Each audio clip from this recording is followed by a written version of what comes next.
Fue muy curioso porque llegábamos aquí y hablábamos con los analistas. Bueno, ¿y mañana cómo se nos va a dar el día? ¿Qué es lo que habrá? Bueno, sí, estamos pendientes de la OPA, pero la OPA no sabemos si saldrá, si por la mañana, si por la tarde. Ya veremos. Y de golpe estábamos paseando por Aranda y ¡hey!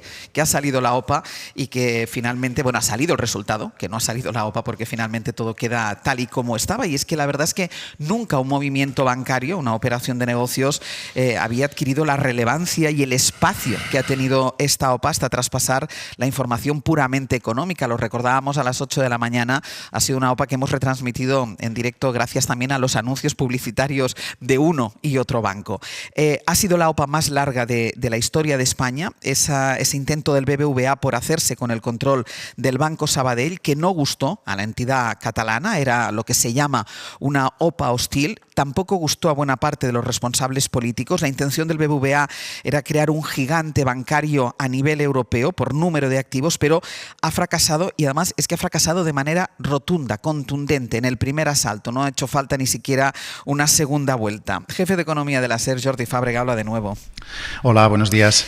Jordi, explicamos primero los detalles de la operación. ¿Por qué hablamos de un fracaso tan llamativo? Pues es un fracaso en toda regla porque BBVA no solo no ha conseguido el 50% de las acciones del Sabadell, que era el umbral mínimo que pretendía, sino que se ha quedado muy lejos. Ha conseguido solo el 25,5% de las acciones y eso supone además incumplir todas las expectativas que había creado. No olvidemos que hasta el viernes pasado la entidad decía tanto en público como en privado que iba a superar ampliamente el 50%. El resultado ha sido tan claro que es por eso por lo que incluso hemos conocido el desenlace unas horas antes de lo previsto, porque la Comisión Nacional del Mercado de Valores no ha tenido ni que reunirse para decidir las condiciones de una hipotética segunda OPA y por eso el resultado se ha comunicado incluso antes de lo que ellos mismos habían previsto. La operación no ha convencido a los inversores institucionales que BBVA decía tener amarrados, tampoco a los inversores particulares, aunque en este caso sí que es verdad que se daba por hecho que iban a ser más fieles al Sabadell, y en BBVA lo que dicen es que la confusión de las últimas semanas y la expectativa de que pudiera haber una segunda OPA están detrás de este resultado que reconocen que no cumple con sus expectativas. Es el punto y final a un culebrón de 17 meses, una operación, como decías, muy polémica, que ha generado ríos de tinta, de declaraciones y que termina con un fracaso del BBVA y dejando el mismo mapa bancario en España que teníamos antes de que se presentara.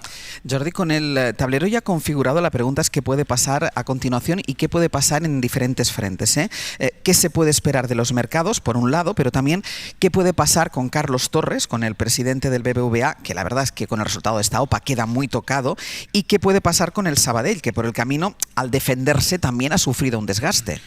Sí, los dos bancos han sufrido rasguños durante este proceso, aunque evidentemente los del perdedor, que es el BBVA, son mucho más profundos y dolorosos. Porque hay que recordar además que esta es la segunda vez que BBVA intenta comprar el Sabadell en los últimos años y es la segunda vez que fracasa, habiendo además puesto ahora toda la carne en el asador. Reconocen en BBVA que ha sido una oportunidad perdida. Veremos las consecuencias que tiene. De momento el presidente Carlos Torres no ha dimitido, no va a dimitir, va a comparecer en menos de media hora junto a su consejero delegado para dar explicaciones de lo que ha ocurrido y dibujar la hoja de ruta a futuro. Y en cuanto a las reacciones que sí ya tenemos, la primera es la de los mercados, porque las acciones de BBVA cotizan en parte en la bolsa de Nueva York. Y ahí lo que han hecho ha sido subir prácticamente un 7%. Así que probablemente aquí en España, cuando abran las bolsas, se replicará el mismo movimiento en forma de subidas. BBVA no parece querer insistir en la compra de otro banco, al menos por ahora, porque de hecho ha anunciado que va a repartir más dividendos entre sus accionistas. Es decir, que el dinero, los recursos que pensaba invertir en la compra del Sabadell ya tienen un uso, que es aumentar la retribución a sus propietarios. Y en cuanto al Sabadell, es un espaldarazo a la gestión este resultado, es un espaldarazo al proyecto que el consejero delegado César González Bueno ha conseguido hacer rentable en los últimos años, pero también hay que recordar que termina con menos músculo del que tenía hace año y medio, porque durante este proceso ha tenido que vender su filial británica al Santander, así que tenemos un BBVA tocado y un Sabadell eufórico y reforzado, pero algo más pequeño. Estaremos pendientes a las 9 de esa apertura de los mercados. Jordi, gracias. Hasta luego. Podemos saludar a esta hora a Salvador Illa, president de la Generalitat de Cataluña. Bon día, buenos días. Buen día, buenos días. Presidente, ¿satisfecho con el resultado de la OPA? Bueno, lo primero que quiero hacer es expresar mi respeto por la decisión que han tomado, en este caso los accionistas del Banco de Sabadell, y bueno, nosotros habíamos tenido una posición muy clara al respecto, apostábamos por mantener las dos entidades financieras pues, separadas tal como estaban, sin que saliera ante la OPA, y desde este punto de vista pues sí que estamos satisfechos y pensamos que es una buena noticia, ¿no? Deseo lo mejor tanto al Banco Sabadell como al Banco Bilbao Vizcaya, que es una entidad también financiera muy relevante para Cataluña en fin, los accionistas han tomado la decisión que han creído más oportuna, ¿no? Porque, presidente, ¿qué supone para el tejido empresarial catalán que el Sabadell no esté en manos del BBVA? Bueno, el Sabadell es un banco muy arraigado no solo en Cataluña, yo creo que en todo el levante español, ¿no? Y con una cultura financiera muy dirigida a la pequeña y mediana empresa, que tiene un peso específico muy relevante a la economía catalana. Desde ese punto de vista, los portavoces del tejido empresarial catalán y del mundo económico catalán se habían expresado de una forma muy, muy unánime, ¿no? Y muy rotunda para mantener esta especificidad del Banco Sabadell, ¿no? Y yo saludo que esto finalmente haya podido ocurrir, ¿no? Y para el tejido social, ¿qué supone que se mantengan los dos bancos, que se mantenga el Sabadell? Bueno, es la especificidad de un sistema financiero nacido de una entidad financiera nacida en Cataluña. Creo que es una buena noticia para Cataluña, también para el conjunto de España, ¿no? Me parece que ha sido determinante en este caso, usted lo ha mencionado al comentar la noticia, ¿no? El carácter hostil de esta OPA, ¿no? Y me parece que más allá de razones económicas, mi impresión, es una impresión mía, es que también ha habido consideraciones no estrictamente económicas, ¿no? de lo que significa esta entidad financiera pues para la sociedad catalana, ¿no? Y para el conjunto de la economía de Cataluña, ¿no? Han jugado las emociones en este caso en un tema tan económico, que incluso a veces hay que hacer un ejercicio de pedagogía para explicar, pero ha tenido un componente emocional muy importante. Yo creo que sí. Yo creo que es mi impresión que de alguna forma esto también ha pesado en un conjunto relevante de accionistas, ¿no? El decir, bueno, el resultado económico evidentemente es relevante, pero si hay viabilidad, como efectivamente la hay, en una entidad financiera como el Sabadell, que además está teniendo un desempeño pues muy exitoso estos últimos años, pues vamos también a proseguir este camino, ¿no? Creo que este tipo de razones también han tenido un peso. Presidente, ¿la OPA hubiera fracasado sin la oposición, sin la postura adoptada por el Gobierno y por la Generalitat? No, el Gobierno de España lo que ha hecho es lo que tenía que hacer, que es preservar el interés general, y ha tomado decisiones, una vez pronunciada la Comisión Nacional del Mercado de la Competencia, pues el Gobierno de España, a propuesta del Ministerio de Economía, ha tomado medidas para preservar el interés general, que es lo que le corresponde, ¿no? Yo creo que lo fundamental en esta OPA es el carácter hostil de la misma, ¿no? Me parece que esto es lo que explica, bueno, pues que haya habido, bueno, pues ustedes lo han dicho, unas posturas muy divergentes entre ambas entidades financieras, que se han expresado, digamos, en campañas publicitarias, en unas tomas de posición muy determinantes, y ahí lo que ha tenido que hacer las acciones públicas, y en particular el Gobierno de España y en particular el Ministerio de Economía, es actuar conforme a lo que se le exige, que es preservar el interés general, ¿no? Pero lo que explica ha sido una OPA acordada, sino que ha sido una OPA, digamos, hostil, planteada sin el acuerdo entre la entidad opante y la entidad opada, ¿no? El pasado mes de mayo, con esto termino, presidente, usted el pasado mes de mayo sobre la OPA al Sabadell dijo: hago más de lo que digo, pero hago. ¿Le ha dado mucho trabajo la OPA? Lo hemos seguido con mucha atención, pero es lógico e incluso le diría es nuestro deber hacerlo, ¿no? Porque es muy relevante. Las entidades financieras juegan un papel fundamental en las economías de un territorio, de un país. El Banco Sabadell y también el Banco Bilbao Vizcaya Argentaria son entidades muy relevantes en Cataluña y en España. Las dos están teniendo un desempeño muy brillante, y a nosotros nos parecía que seguir así era lo mejor, ¿no? Y por tanto es normal que lo hayamos seguido con atención y haciendo lo que nos correspondía hacer, que era preservar en la medida de lo posible el interés general, que es, insisto, lo que ha guiado toda la actuación de las administraciones públicas. Salvador Illa, presidente de la Generalitat, moltes gràcies, muchísimas gracias. Muchas gracias. Buen día. Hasta luego. Primera valoración pues del presidente de la Generalitat de Cataluña. Ayer se había manifestado en redes sociales después de conocer el resultado de la OPA y hoy en directo, en Hoy por Hoy, con esa primera valoración del Govern de la Generalitat sobre el resultado de la OPA. Después de haber escuchado también la primera valoración del presidente de la Generalitat al fracaso de la OPA, no ha conseguido el BBVA hacerse con el control de ese más de 50% de las acciones del Sabadell que necesitaba para que esa OPA hostil saliera adelante. Ha sido un 25%, ha quedado muy por debajo de sus expectativas y le preguntábamos al presidente de la Generalitat qué suponía esto para el tejido empresarial, pero también para el tejido social. Y hablábamos, Aroca, con él también de ese componente emocional que ha entrado en juego en una operación que es eminentemente económica, que incluso hemos tenido que estudiar los que no sabemos de esto, pero que sí que ha quedado claro que ahí entraba un componente local que la hacía diferente.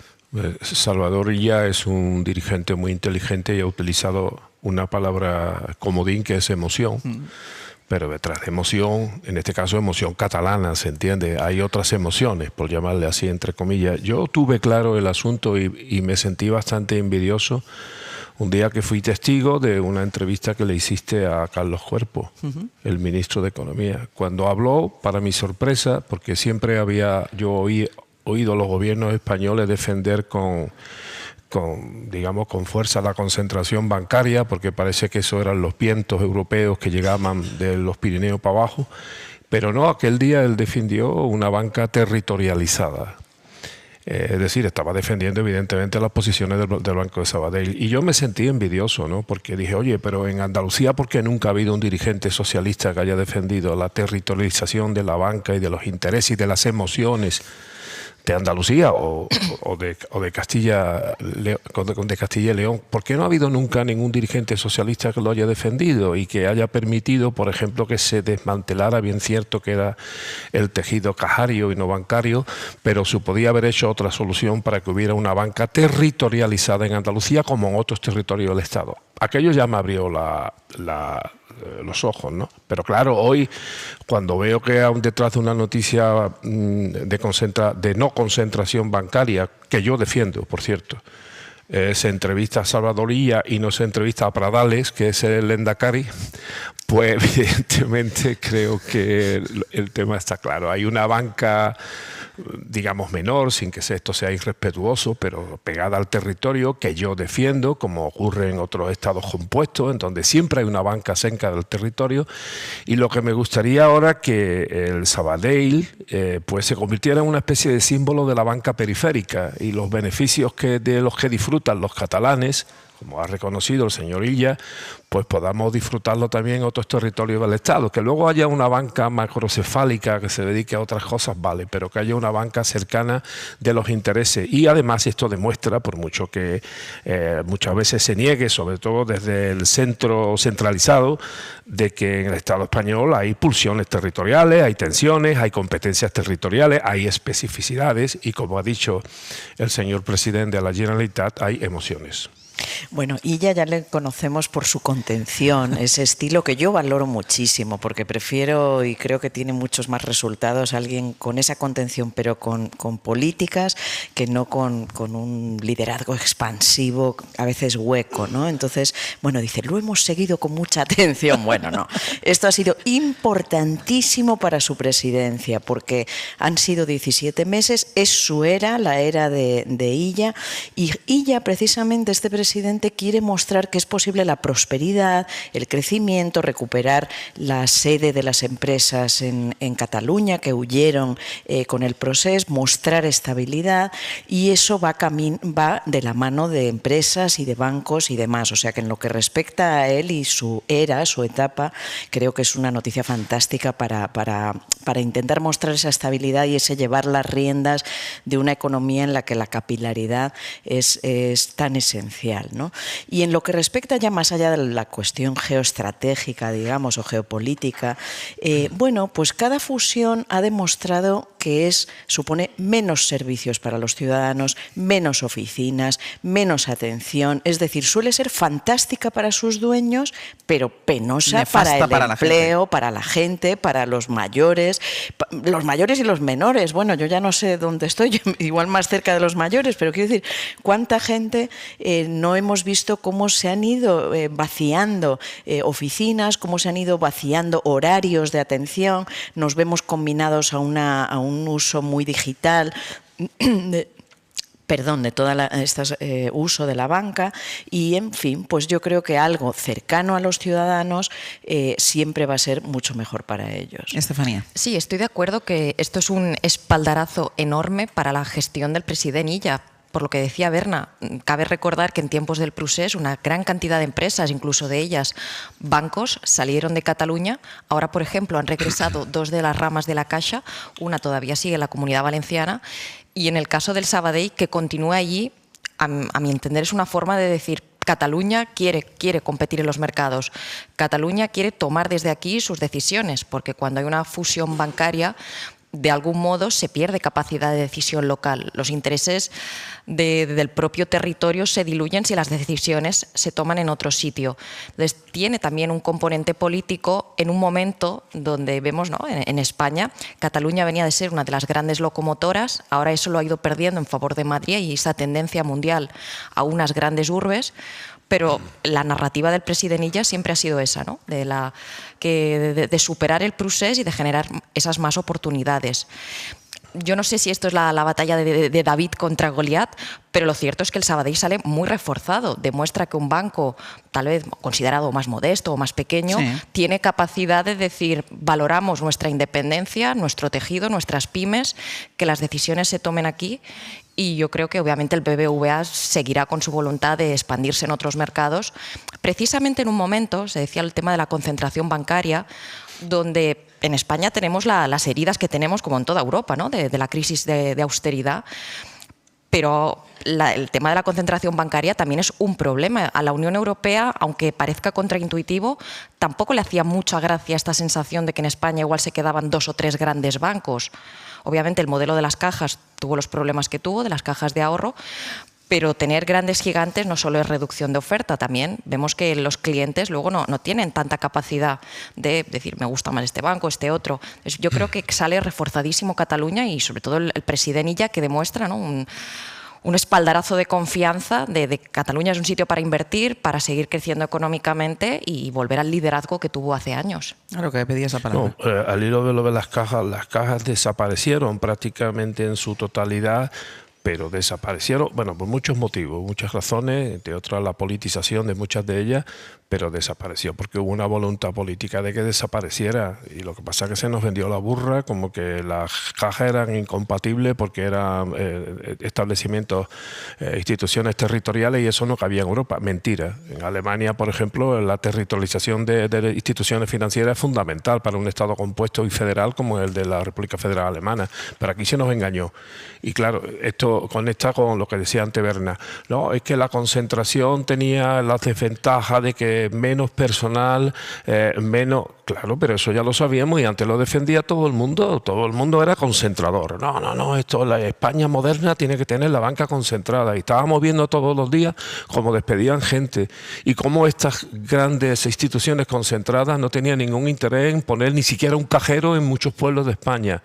Y eso lo hemos sufrido y lo hemos aceptado. Por tanto, yo hoy me alegro de que cambie el paradigma, pero que cambie el paradigma de verdad y que haya instituciones financieras, las que tenga que ver con la dimensión que tengan, pero que tenga también una dimensión social. La gente que vive en los pueblos tiene derecho a levantarse por la mañana, sobre todo si son mayores, como yo, y un cajero, y poder sacar dinero y no tener que encontrarse con soluciones muchas veces imaginativas. Pero ya no solo en los pueblos, claro, que es que están desapareciendo los cajeros de las ciudades, que a veces tienes que caminar para encontrar un cajero. En la ciudad a lo mejor no encontramos un amigo y nos presta el dinero, pero en los pueblos... A lo mejor es más fácil que te lo presten en muchos pueblos no hay ni gente para que te preste el dinero. Pero... O sea que vamos a saber dónde estamos, ¿no? Y lo último, hablabas tú, Estefanía, eres catalana y lógicamente tienes que defender estas posiciones, la vuelta. Luego, por tanto, yo también colijo de todo esto, que es muy importante que no exista concentración empresarial también en España. En este caso me refiero geográfica, porque claro, esto significa que si en Cataluña pensáis así,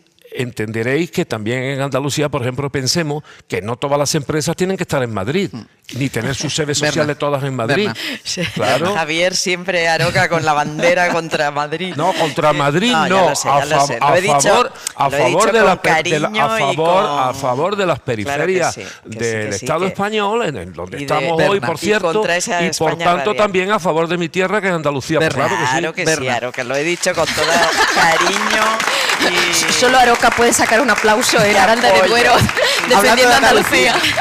Berna. ¿Por qué? Pero si ellos pueden ser los andaluces del norte y nosotros los arandinos del sur. Le toca a Berna. No, lo que quería decir es que estás hablando de cajeros y de eso, o sea, que han desaparecido muchísimos pueblos, pero no solo cajeros, es que las oficinas no tienen horarios suficientes según la hora en que vayas. Bueno, ayer estuvimos hablando de esto. Sí, de ese chiste que dice, vas a la carnicería y no, una chuleta no, se la corta usted mismo. Sí. Un solomillo, no, eso solo de 11 a 12. O sea, los bancos se han convertido en algo anticiudadano, las oficinas bancarias. Me acuerdo de Felipe González diciendo esta frase ya hace muchos años, cuando la crisis del 2008, cuando los bancos se convirtieron en algo así como hostiles a los ciudadanos, ¿no?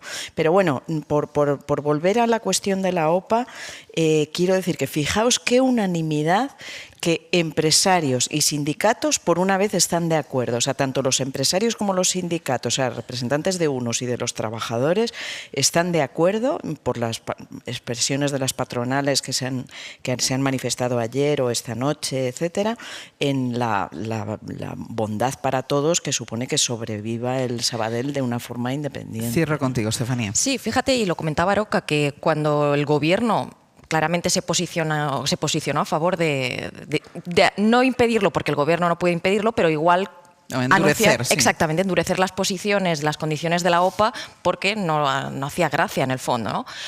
Yo creo que hubo la tentación a lo mejor en Madrid de decir, ya está el gobierno de España beneficiando al presidenilla, etcétera, pero lo curioso es que en Cataluña la mayoría de fuerzas políticas, incluso el propio PP, les parecía bien que esto no saliera adelante, por esta idea, ¿no?, que yo decía antes de reflotar el tejido económico en Cataluña después de unos años de parálisis, de procés, donde las prioridades eran otras, y llega el presidenilla y pone esto es el regreso de los bancos, las empresas, etcétera, encima de la mesa.